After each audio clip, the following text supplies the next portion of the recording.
So, following the meal that we talked about and we read about on Tuesday, Jesus and his disciples went to the Garden of Gethsemane. And in the Garden of Gethsemane, Judas brought the people to arrest Jesus, and then Jesus goes and has a trial, and then Jesus is on the cross. So today we are going to read the story of the Garden of Gethsemane, and then we will skip ahead to read about Jesus' death on the cross, and then we'll stop there, and I won't say anything afterwards, but then check in for the children's message to see what happens next.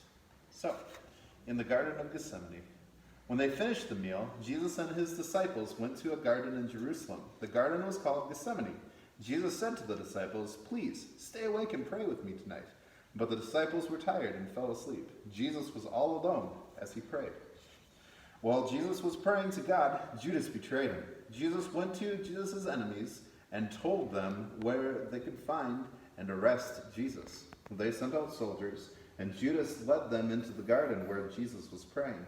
Judas said, "There will be other men with Jesus, and it is dark and difficult to see who is who. I will walk up to Jesus and kiss him. In this way, the soldiers would know which man to arrest." When Judas and the soldiers found Jesus in the garden, Judas went right up to him and gave him a kiss on the cheek. Then the soldiers grabbed Jesus. But Peter saw what was going on and immediately drew his sword to protect Jesus from the soldiers. Peter hit one of the soldiers and cut off his ear. But Jesus said, "No, Peter, it is not right for you to draw your sword." Jesus put the soldier's ear back on again, and the soldier was completely healed. Then Jesus was taken away by the soldiers. And then Jesus goes through a trial, and then Jesus ends up on the cross. The cross. The soldiers crucified Jesus. Two robbers also hung on crosses, one on each side of Jesus. Although it was the middle of the afternoon, the sun disappeared, and a great darkness came over the land. "It is finished," Jesus said. And then he breathed his last breath. Jesus died. To some people, it may have looked as if everything Jesus said and did was pointless, but the reason Jesus died in this way was because his sacrifice was God's plan from the very beginning. Because Jesus is God's true Son, he always knew it would be this way. By his death, Jesus took on himself the punishment for all the sin that people have done and still are doing.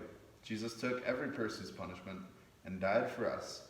He did this to take away our sins, so we will not be judged by God for our sins. But for Jesus' friends who watched it, this was the saddest day in their life. They did not understand what was going on. They wondered why God allowed Jesus to die. But this was going to change very soon.